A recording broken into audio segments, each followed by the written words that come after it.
তো অনেকের smart TV ওই ইউটিউবটা কাজ করে না। তো আমরা যদি দেখি এই যে আমাদের এই টিভির এটা ইউটিউব, তো আমরা যদি অন করলাম, দেখেন অন করে এখানে দেখাচ্ছে ইউটিউব বিন স্পন্টেড।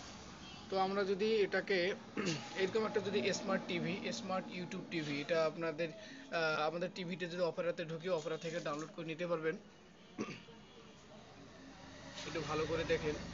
এই যদি এখানে আমরা সাপোজ যদি আমরা যে এটা টাইপ করবেন, এই হ্যাঁ, এই যে স্মার্ট ইউটিউব টিভি 16.10, এটা টিভির যে কোনো ব্রাউজারে গিয়ে ঢুকবেন।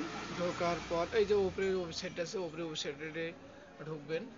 ওপরের ওয়েবসাইটে ঢোকানোর পর এই যে এখানে ডাউনলোড অপশনটা আছে, তো ডাউনলোড করে নেবেন। তো আমি ডাউনলোড করলাম না, যেহেতু আমি ডাউনলোড করেছিলাম এবং এখানে ইনস্টল করেছিলাম, এই দেখাচ্ছি আপনাদেরকে।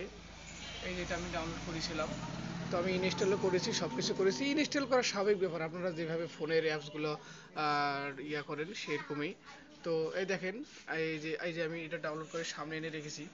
তো আমাদের যদি ওল্ড ভার্সন টিভিগুলো হয় কি হয় আর ইউটিউব কাজ করে না, তো আপনারা যদি এটা এইভাবে কাজ করান, 100% ক্যান্সেল করে দিবেন।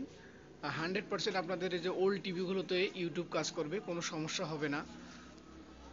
এই দেখেন, একটু সময় নেবে। এই দেখেন ইউটিউব চলে এসেছে। তো আমি যদি কিছু একটা সার্চ দেই,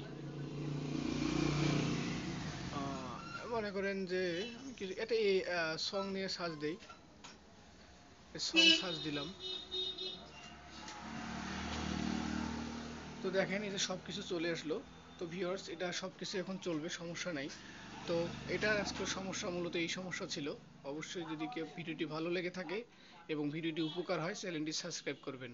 আসসালামু আলাইকুম।